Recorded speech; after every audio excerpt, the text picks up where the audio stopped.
রাশিয়ার পূর্ব উপকূলে শক্তিশালী ভূমিকম্পের পর এবার সুনামি আঘাত হেনেছে জাপানে। দেশটির উত্তরাঞ্চলের হোক্কাইডোর হাসানাকি বন্দরে প্রথম ঢেউ আঘাত হানে। জাপানের সংবাদ মাধ্যমের খবর অনুযায়ী হোক্কাইডোতে ৩০ সেন্টিমিটার বা প্রায় ১ ফুট উচ্চতার জলোচ্ছ্বাস হয়েছে। জাপানের অন্যান্য এলাকাতেও সুনামির সতর্কতা জারি করা হয়েছে।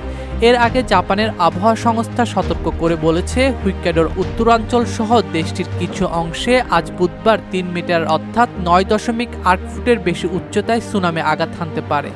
ধীরে ধীরে তা দক্ষিণের দিকে ছড়িয়ে পড়ার আশঙ্কা রয়েছে। তবে সুনামির সতর্কতা জারি করার পর স্থানীয় শাখাকালীন অঞ্চলে ছোট একটি শহর থেকে লোকজন সরিয়ে নেওয়ার নির্দেশ দেওয়া হয়েছে। জাপানের পাশাপাশি সুনামির সতর্কতা জারি করা হয়েছে তাইওয়ান ও যুক্তরাষ্ট্রের হাওয়াই অঙ্গরাজ্যে।